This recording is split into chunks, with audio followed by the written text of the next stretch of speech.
Halo guys, kami dari kelompok 5 mata kuliah psikologi kognitif akan membahas tentang perhatian. Di sini kami akan menjelaskan tentang definisi perhatian. Manfaat perhatian dan macam-macam perhatian. Faktor-faktor yang mempengaruhi perhatian serta bagaimana perhatian berperan dalam proses pembelajaran. Nah, di sini kami akan membahas semua materi tersebut. Selamat menyaksikan. Widih, perhatiin apa nih? Oh alah, ini mah bukan perhatian, tapi modus. Perhatian adalah sebuah proses mental yang melibatkan pemusatan kesadaran dan energi psikis seorang pada suatu objek atau aktivitas tertentu, baik yang berasal dari lingkungan sekitar maupun dari dalam diri individu. Proses ini dilakukan dengan cara memfokuskan pikiran dan indera pada hal yang dianggap penting sambil berusaha mengabaikan hal-hal lain yang kurang relevan. Selanjutnya, ada macam-macam perhatian. Yang pertama, atas dasar intensitasnya, yaitu banyak sedikitnya kesadaran yang menyertai suatu aktivitas atau pengalaman batin, maka dibedakan menjadi dua. Yang pertama, perhatian intensif. Perhatian intensif adalah keadaan fokus yang kuat dan mendalam terhadap suatu objek atau aktivitas. Sebagai contoh, seorang mahasiswa yang sangat fokus mengerjakan tugasnya di laptop. Yang kedua, ada perhatian tidak intensif. Perhatian tidak intensif adalah keadaan fokus yang lemah atau dangkal terhadap suatu objek atau aktivitas. Contohnya, seorang mahasiswi yang sedang membaca artikel sambil sesekali bertukar platform untuk melihat media sosial. Atas dasar cara timbulnya, perhatian dibedakan menjadi dua. Yang pertama, perhatian spontan. Perhatian spontan muncul tanpa adanya niat atau kesadaran dari individu untuk memfokuskan diri pada sesuatu.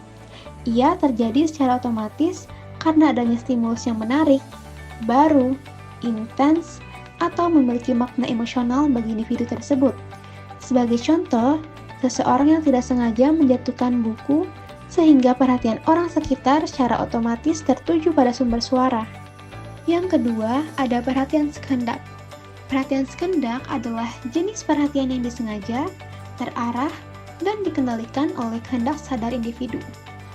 Contohnya, seorang mahasiswi mengerjakan soal matematika yang sulit secara sengaja oleh kehendak sadar diri sendiri. Selanjutnya, atas dasar luasnya objek yang dikenai perhatian, perhatian dibedakan menjadi dua. Yang pertama, perhatian terpusat.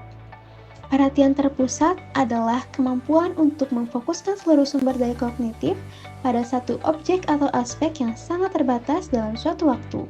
Sebagai contoh, dua orang yang sedang bermain game SOS dan salah satu dari mereka sedang memikirkan satu langkah krusial agar bisa menang. Yang kedua, ada perhatian terpencar. Perhatian terpencar adalah kemampuan untuk membagi atau mengalihkan fokus perhatian antara dua atau lebih objek atau tugas secara bersamaan. Sebagai contoh, seorang mahasiswa sedang belajar untuk ujian sambil sesekali melirik jam untuk mengetahui sisa waktu sebelum masuk ke ruangan ujian. Selanjutnya ada manfaat perhatian. Manfaat perhatian secara pribadi, yang pertama, perhatian terarah dan terjaga memungkinkan fokus sumber daya kognitif pada tugas, meningkatkan efektivitas, kecepatan, akurasi, dan produktivitas dengan menghindari gangguan dan memperdalam pemrosesan informasi. Yang kedua, melalui praktik perhatian penuh atau mindfulness, individu melatih kemampuan untuk mengamati pikiran, perasaan, sensasi tubuh, dan lingkungan sekitar tanpa memberikan penilaian. Selanjutnya, manfaat perhatian secara sosial. Yang pertama, perhatian tulus dan positif memperkuat ikatan emosional, membuat orang merasa valid dan dicintai. Perhatian aktif seperti mendengarkan dengan empati dan menunjukkan minat tulus meningkatkan koneksi dan kualitas hubungan. Yang kedua, perhatian dan kehangatan dalam lingkungan sekitar berperan penting dalam penyembuhan fisik dan mental. perasaan diperhatikan dan didukung, mengurangi kesepian, meningkatkan semangat dan harapan, serta memengaruhi kondisi psikologis secara positif. Yang ketiga, perhatian positif dari orang lain menjadi validasi eksternal yang signifikan, meningkatkan rasa percaya diri dan harga diri.